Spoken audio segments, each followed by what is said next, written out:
Hey everyone, the devs just finished up their dev stream about the Traitor's Moon event, which starts tomorrow, and there's some interesting changes coming with this event that we're probably not used to from past events. So this might be a little controversial, but let's see let's see how this goes. So the event runs from March 24th to April 14th, and there are two brand new weapons, which are the Slate and the new army pistol, which you've seen on the test server, and two brand new variants, again the Scotfield Brawler and the Bird the Air Riposte, which again you've seen it on the test server, so you've probably already played with them a little bit. But there's also 4 new legendary weapon skins as part of this event. There is no legendary hunter, which I've seen kind of misunderstood elsewhere, so no legendary hunter with this one. As part of the event, there will be new additional story unlocks. There's 15 story parts in total, and you will unlock those as part of the event. They showed the event page, and there's a lot of extra space on the bottom. So I'm guessing there's going to be some sort of media or cinematic or pictures or something that appears as you progress through this event. So let's talk about how you earn points. In this event, you can earn points by destroying effigies dropped by bosses. That's worth 4 points. And then you can also destroy small and large Orwellian effigies, and that's 4 and 8 points respectively. We've seen that in previous events too. You gain 12 event points from investigating event clues and rifts, and you can loot hunter corpses for 20 event points, so there is still some emphasis on combat. And then finally, you gain 30 event points when you extract with at least 1 bounty.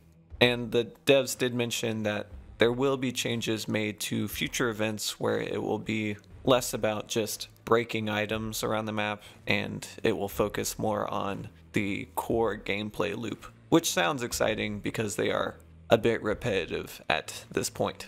Okay, and then we can talk about the unlock list. You can read that on screen, but it's worth noting that all the weapons that are new with this event are at the front end of the event. So if you're playing in these first couple of days, you should unlock those pretty soon, and we will talk about the early access part of that in just a second.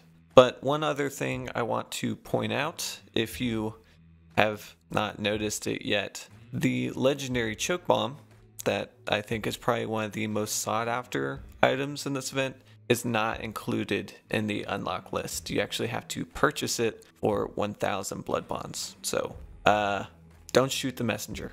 So we've seen this before, but there are contracts as part of this event, and it is worth noting they are applied automatically when you purchase them, and they boost the event points that you gain and your dark sight range. So you can purchase these contracts and they will help you progress through the event a little bit faster, but you will have to spend blood bonds to purchase them. Although it is worth noting that you do gain a 2-hour booster as the first step in the unlock list. And then also, as part of the event, there is the Traitor's Moon event bundle, which you can drop a flat 2,975 blood bonds, and that will give you 1,000 event points, the Cicada choke bomb, and the Cherries fixed contract. But you can also purchase all of these items separately for more money. So you get a little bit of a discount there if you plan to spend that many blood bonds. Also, with those 1,000 event points, that can only be purchased once, regardless if you spend on the bundle or just buy it separately. So if you're on the final day and you just aren't going to make it, you could purchase this, but I mean, that's 2,000 blood bonds for 1,000 event points. I will leave you to weigh if that's worth it. Let's talk about early access weapons. So as mentioned, there are 4 brand new weapons included in this event, and they cannot be purchased until they are unlocked. And how it will work is, if you unlock them, all the new weapons as part of this event, you will get to keep them for a early access period of time. So what that means is, if you unlock them, after the event is over, you get to keep them, and anyone that did not play the event will not have access to them until they're added in an update later this year. So the early access thing is new for this event. We haven't seen that before. I would be curious to see how people feel about it. I think it seems fair with this one, but I'm not sure. Regardless, it's incentive to play the event. And then one more new thing, there's an event-specific trait. It's called the Signee, and it increases dark sight range by 3 meters, and it boosts event points by 10%, and it costs 10 trait points, but when the event ends, you get that amount of points refunded back to your hunter if you have a hunter that has the Signee trait.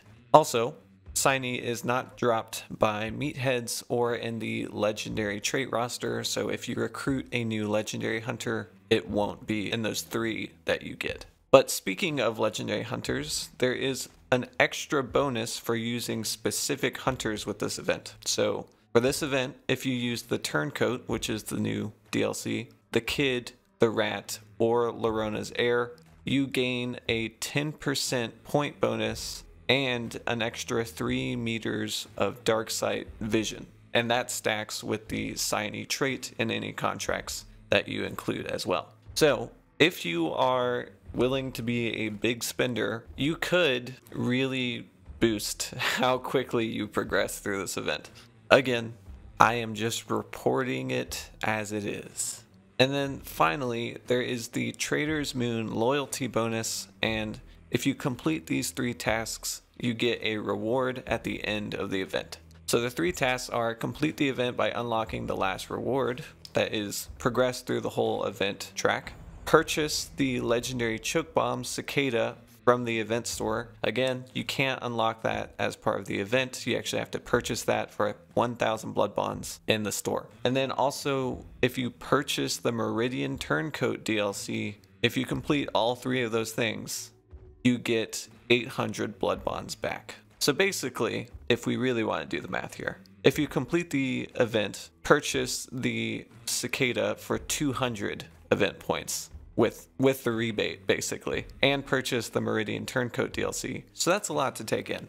They also talked to Bree Williams, which is the narrative designer, and she talked a little bit about Mr. Sherry. I'm not going to talk about that in this video, but I will link to it on the dev stream if you are interested in the lore and all that background stuff.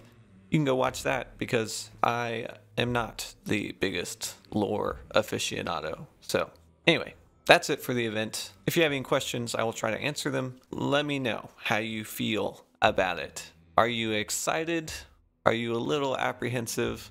I talked about how there will be a shift in monetization in the Future of Hunt video, which I can link to in the description. Check that out if you haven't watched it. But I think this is part 1 of that shift. We are seeing a bigger emphasis on spending blood bonds and timed exclusives and money going into the game, basically, which I don't think is necessarily a bad thing if it translates to more content for the game. But there will definitely be an adjustment period, and I imagine a lot of negative comments. Anyway, that's it for me, guys. Have fun in the event. Until the next one, goodbye.